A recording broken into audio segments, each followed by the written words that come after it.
12 मार्च का दिन बहुत ही ऐतिहासिक है।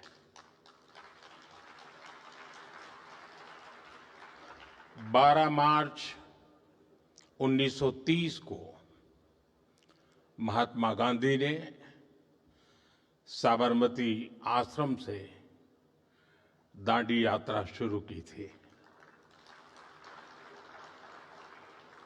ये भारत के स्वतंत्रता आंदोलन का एक टर्निंग पॉइंट था, क्योंकि इस यात्रा ने देश के कोने कोने को एक लक्ष्य के साथ जोड़ दिया था, और ये लक्ष्य था भारत की आजादी।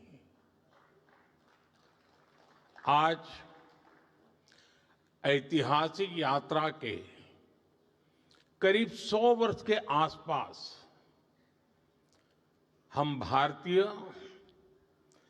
फिर एक नई यात्रा पर निकले हैं। ये यात्रा है विकसित भारत की यात्रा। हमारा लक्ष्य एक है, हमारी मंजिल एक है, विकसित भारत। और इस लक्ष्य की प्राप्ति में ऐसी समिट्स में हुआ मंथन, इनसे निकला अमृत बहुत बड़ी भूमिका निभाता है। मैं आप सभी का आभारी हूं। आपने मुझे नेक्स्ट समिट के लिए आमंत्रित किया। यहां देश से, दुनिया से बहुत सारे साथी आए हैं। कुछ पुराने परिचित भी हैं। मैं आप सबका अभिनंदन करता हूं। साथियों, 21वीं सदी का एक कालखंड न भूतो न भविष्यति जैसा है। एक तरफ युद्ध की विभीषिका है, सप्लाई चेन फिर से तहस नहस हो रही है। संयुक्त राष्ट्र जैसी वैश्विक संस्थाओं की प्राथमिकता पर सवालिया निशान लग रहे हैं, और ऐसे कालखंड में हमारा भारत इन विपरीत परिस्थितियों में भी आगे बढ़ रहा है। आज दुनिया इतिहास के जिस महत्वपूर्ण पड़ाव पर खड़ी है, उस पड़ाव पर जिस देश का नाम सबसे ज्यादा चर्चा में है, वो है भारत। वर्तमान में इतने सारे संकटों के बीच दुनिया का हर गंभीर नेतृत्व, हर जानकार भारत को लेकर बहुत उम्मीदों से भरा हुआ है। अभी हाल ही में फिनलैंड के प्रेसिडेंट अलेक्जेंडर स्टुब भारत आए थे। उन्होंने कहा कि अब दुनिया की दिशा ग्लोबल साउथ तय करेगा, और उस दिशा को निर्धारित करने की सबसे बड़ी शक्ति होगा भारत। इससे पहले कनाडा के पीएम कार्नी ने भी कहा था कि अगले 3 दशकों में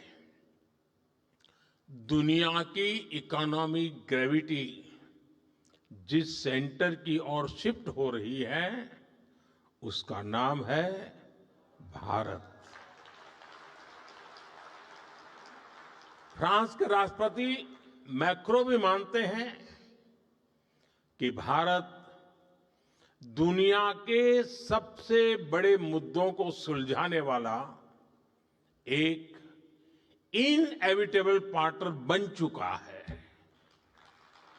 आज टेक वर्ल्ड और अर्थ जगत के ग्लोबल लीडर्स के बयानों का निचोड़ निकालें तो एक ही भाव सामने आता है, अगर आप भविष्य का हिस्सा बनना चाहते हो तो आपको भारत से जुड़ना ही होगा,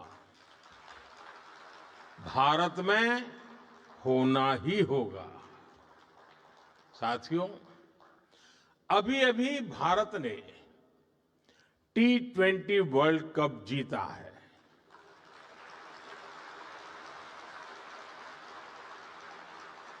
हर कोई खुश है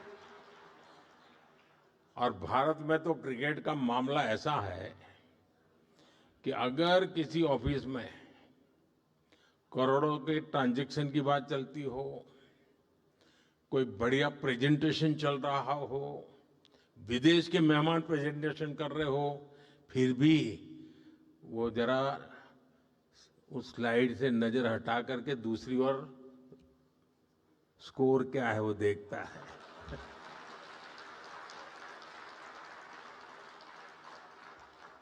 और कोई ना कोई तो पूछ ही लेता है, भाई स्कोर क्या है, जरा ठीक से ऐसी स्थिति। अब देखिए, ये है,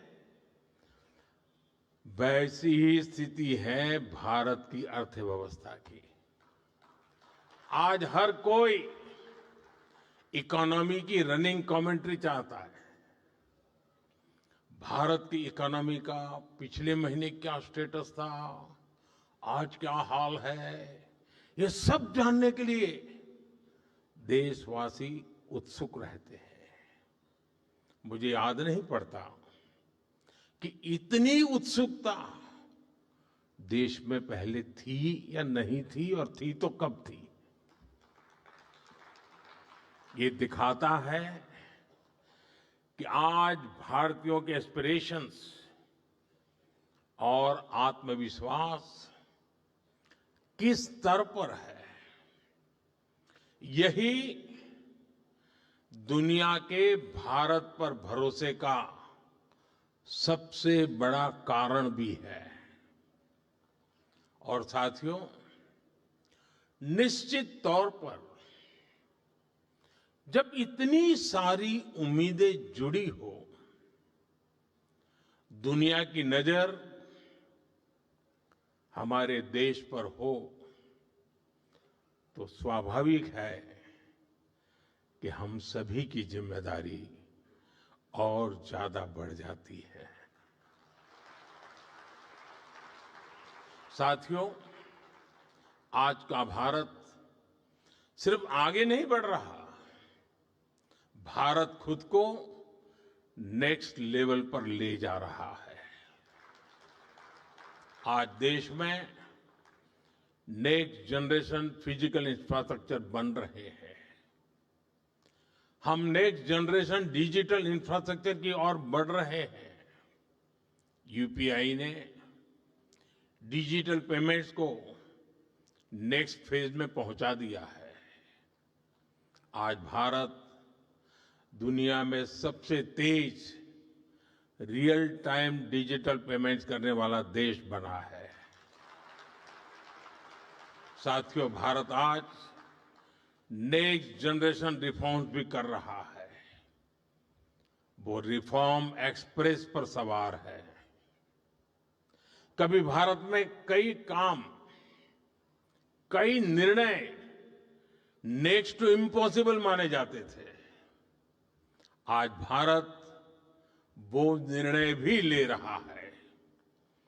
कभी कहा जाता था कि आर्टिकल 370 हटाना नामुमकिन है, लेकिन आज जम्मू कश्मीर में आर्टिकल 370 की दीवार गिर चुकी है।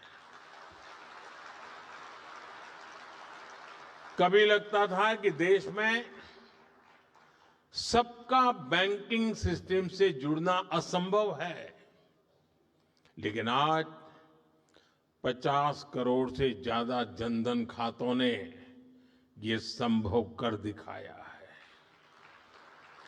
कभी लगता था कि ट्रिपल तलाक को खत्म करना असंभव है, लेकिन आज मुस्लिम बहनों को इस अन्याय से मुक्ति मिली है।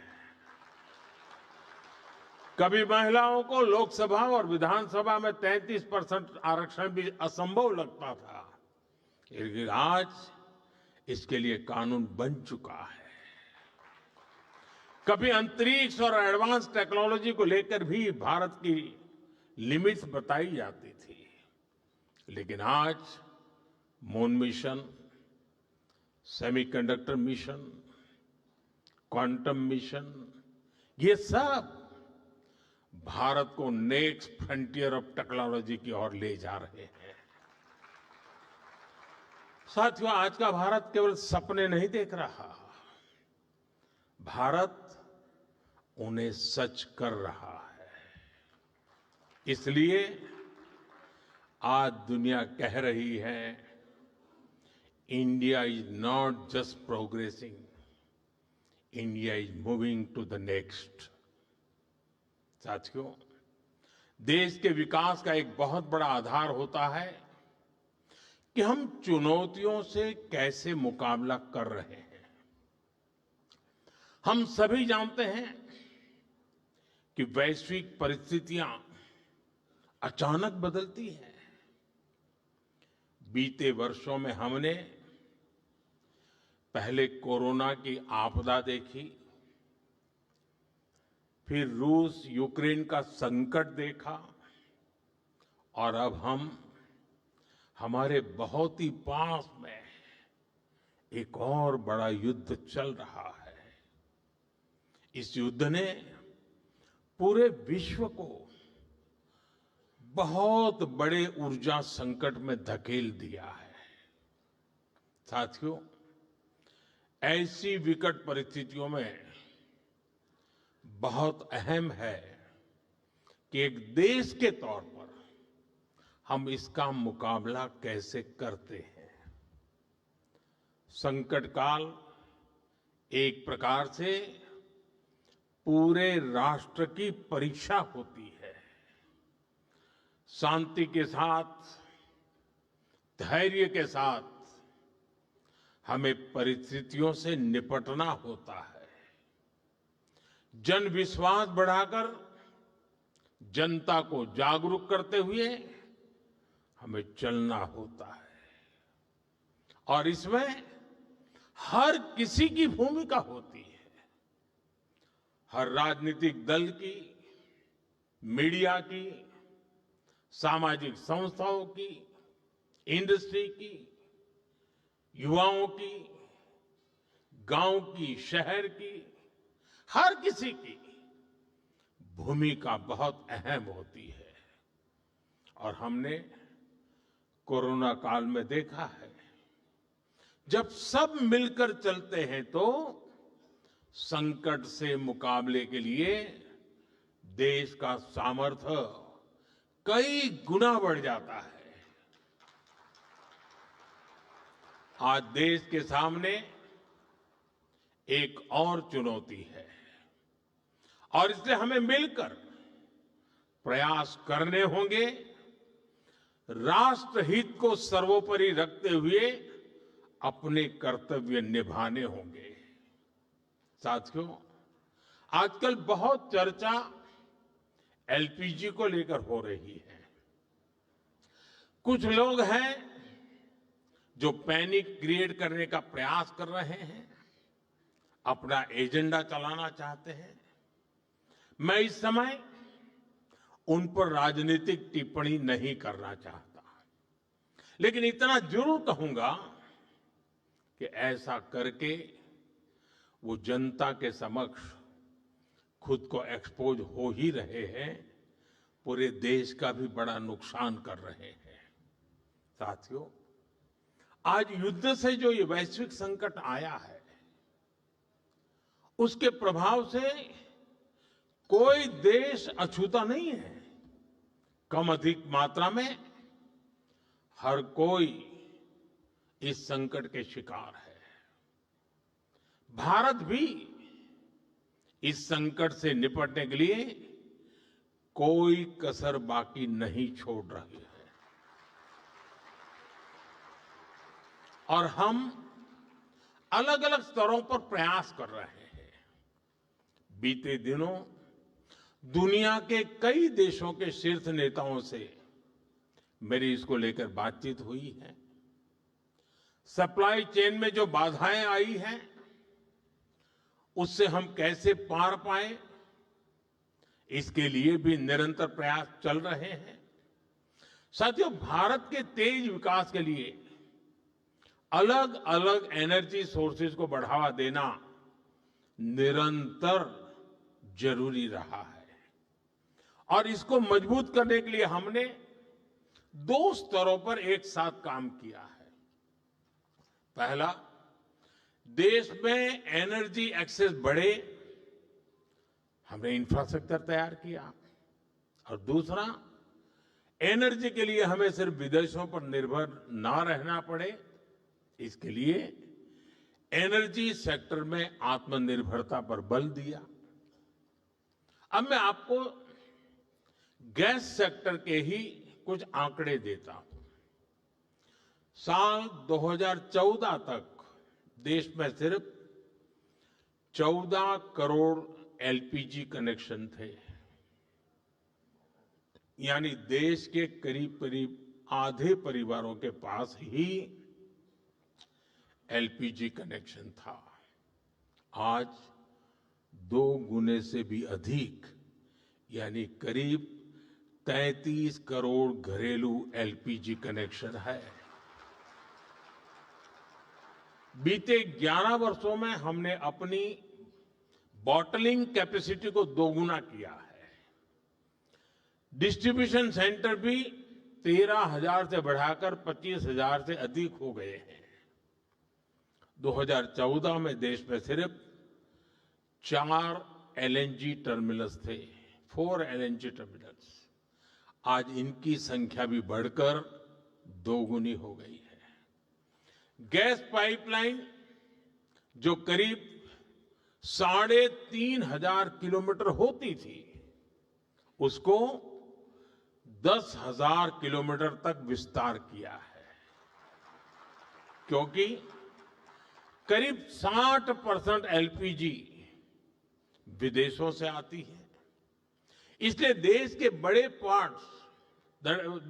बड़े पोर्ट्स, वहां पर इंपोर्ट टर्मिनल कैपेसिटी भी बहुत बढ़ाई गई है। साथियों, साल 2014 से पहले तक देश में सिर्फ 25-26 लाख घरों में ही पाइप से सस्ती गैस यानी पीएनजी की सुविधा थी। आज ये संख्या भी 1.25 करोड़ से अधिक पहुंच गई है।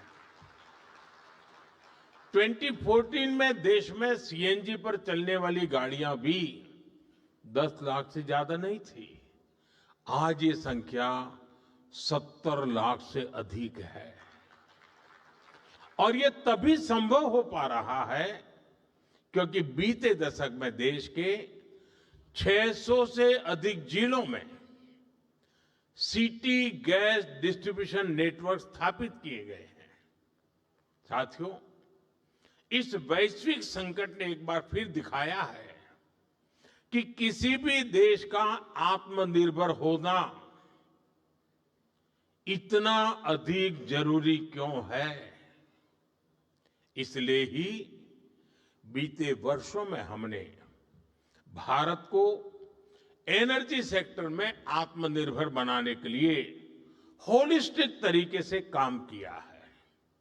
साथियों, पेट्रोलियम पर निर्भरता को कम करने के लिए हमने इथेनॉल पर, बायोफ्यूल पर बल दिया।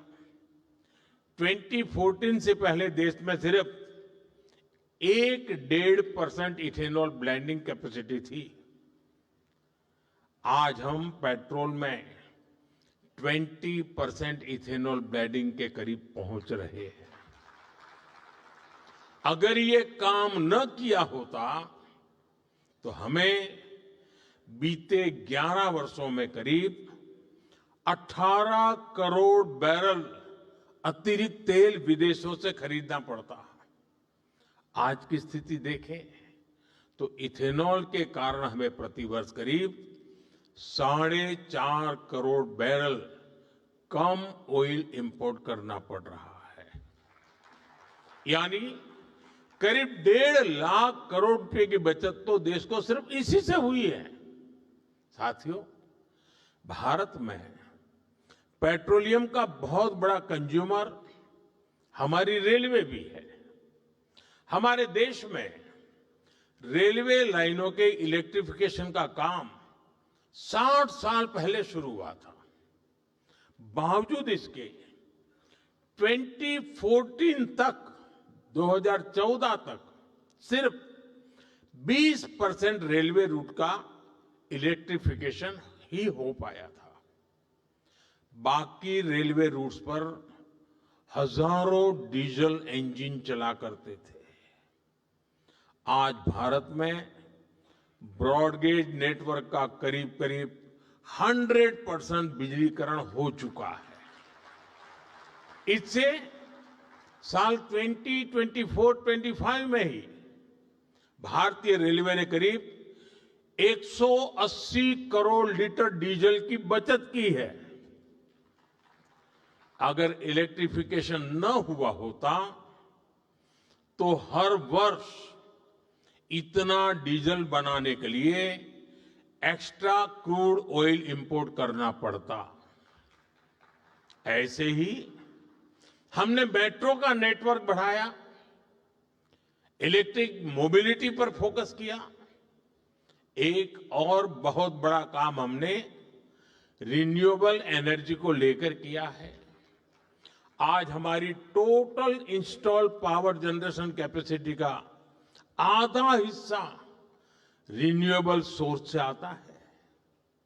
हमारी कुल रिन्यूएबल क्षमता आज 250 गीगावाट के ऐतिहासिक आंकड़े को पार कर गई है। आप सोचिए, साल 2014 में भारत की सोलर पावर कैपेसिटी सिर्फ 2 गीगावाट थी। आज ये करीब 40 गुना बढ़कर 130 गीगावाट हो चुकी है। घरेलू उपयोग में गैस के अलावा बिजली अधिक से अधिक काम आए, इसके लिए पीएम सूर्यघर मुफ्त बिजली योजना लागू की गई है। अभी तक इस स्कीम के तहत करीब 30 लाख परिवारों ने रूफटॉप सोलर लगाए हैं। साथियों, इसके अलावा हमने गोवर्धन स्कीम पर भी काम किया। इसके तहत कॉम्प्रेस्ड बायोगैस बनाने पर काम किया गया। अभी तक देश में 100 से अधिक प्लांट चालू हो चुके हैं और 600 से ज्यादा पर काम चल रहा है। साथियों, पेट्रोल डीजल के क्षेत्र में हमने कैपेसिटी बिल्डिंग की दिशा में भी व्यापक प्रयास किया है। 2014 से पहले भारत के पास स्ट्रेटेजिक पेट्रोलियम रिजर्व यानी संकट के समय कच्चा तेल स्टोर करने की कैपेसिटी ना के बराबर थी।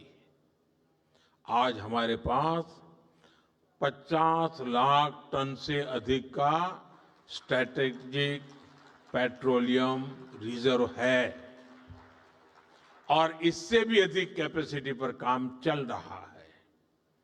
बीते दशक में अपनी रिफाइनिंग कैपेसिटी में भी हमने सालाना 40 मिलियन टन से अधिक की वृद्धि की है।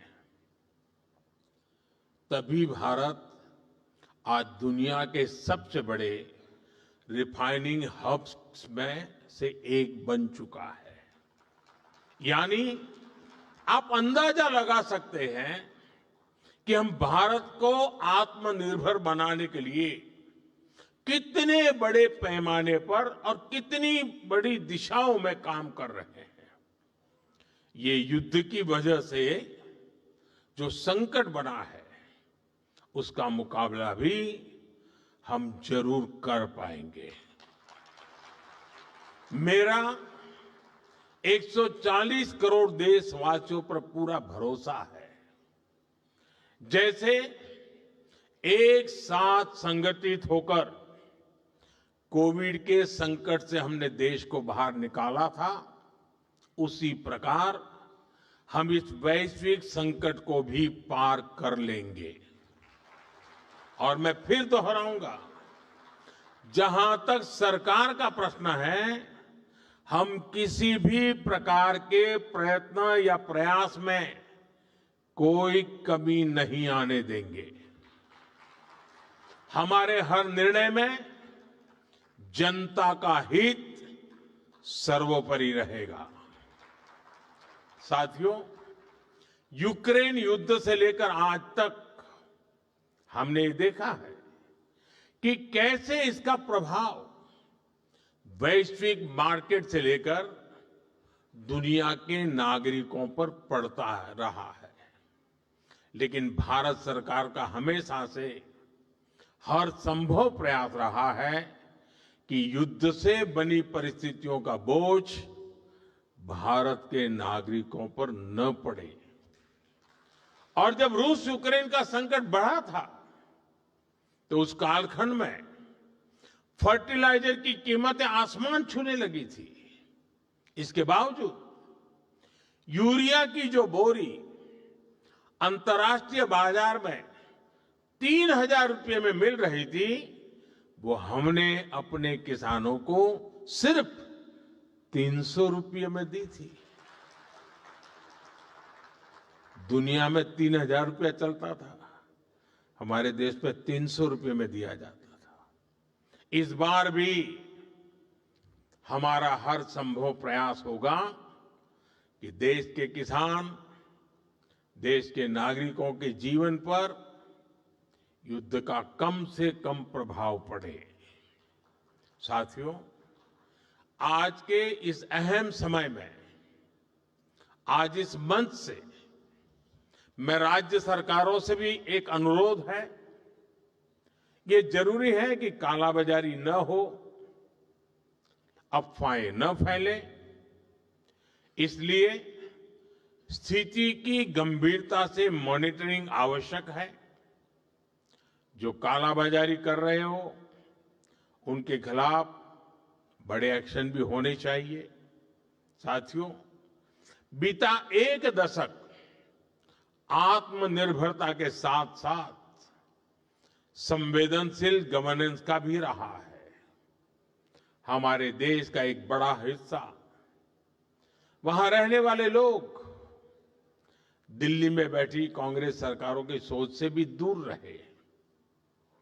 लेकिन हमारी सरकार ने विकास की दौड़ में पीछे रह गए लोगों को गवर्नेंस की प्राथमिकताओं से जोड़ा। आज इन इलाकों में हाउसिंग हो, रोड्स हो, स्कूल, हॉस्पिटल हो, ऐसे इंफ्रास्ट्रक्चर निर्माण के लिए ही एस्पिरेशनल डिस्ट्रिक्ट योजना, एस्पिरेशनल ब्लॉक योजना, पीएम जनमन योजना जैसे स्पेशल अभियान चलाए जा रहे हैं। साथियों, कांग्रेस की सरकारों का एक बहुत बड़ा पाप ये भी रहा कि उन्होंने देश के एक बड़े हिस्से को माओवादी आतंकी आग में जलने के लिए छोड़ दिया था। देश के करीब करीब हर बड़े राज्य का बहुत बड़ा हिस्सा माओवादी आतंक की गिरफ्त में था। लेकिन साथियों, बीते सालों में देश ने इस स्थिति को बदलने का संकल्प लिया। हम बुलंद हौसले के साथ आगे बढ़े और इसका नतीजा आज देश देख रहा है। साल 2013 में 180 से अधिक जिले, 180 से ज्यादा डिस्ट्रिक्ट माओवादी आतंक से प्रभावित थे। आज माओवादी आतंक से प्रभावित जिलों की संख्या सिंगल डिजिट में पहुंच चुकी है। साथियों, बीते एक साल में ही 2100 से ज्यादा नक्सलियों ने आत्मसमर्पण किया है। 900 से ज्यादा नक्सलवादियों की गिरफ्तारियां हुई हैं और जो हथियार छोड़ने के लिए तैयार नहीं थे, ऐसे 300 से अधिक कट्टर नक्सलियों को सुरक्षा बलों ने मार गिराया है।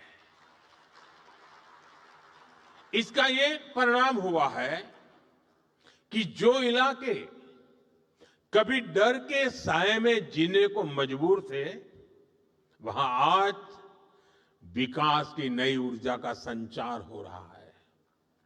साथियों, भारत आज जिस गति से आगे बढ़ रहा है, उसकी प्रगति की गति को रोकना असंभव है। 140 करोड़ भारतीयों की आकांक्षा आज नेक्स्ट लेवल पर है।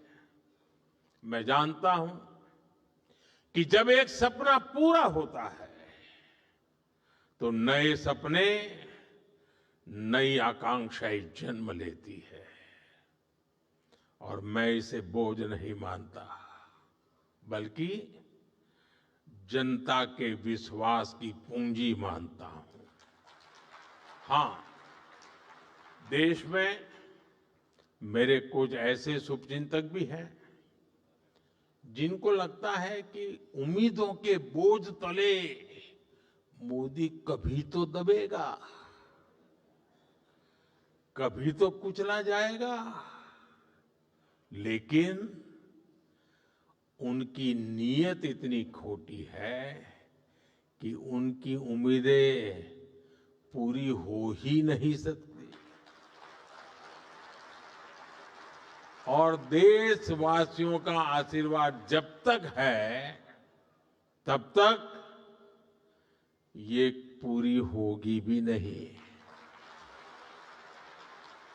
अब सिर्फ 140 करोड़ भारतीयों की आशाएं और आकांक्षाएं ही पूरी होकर के रहने वाली है। भारत हर सेक्टर में आत्मनिर्भर बनेगा। भारत हर हाल में विकसित बनेगा। इसी भावना के साथ मैं अपनी बात को विराम देता हूं। आप सभी का फिर से बहुत बहुत आभार। धन्यवाद।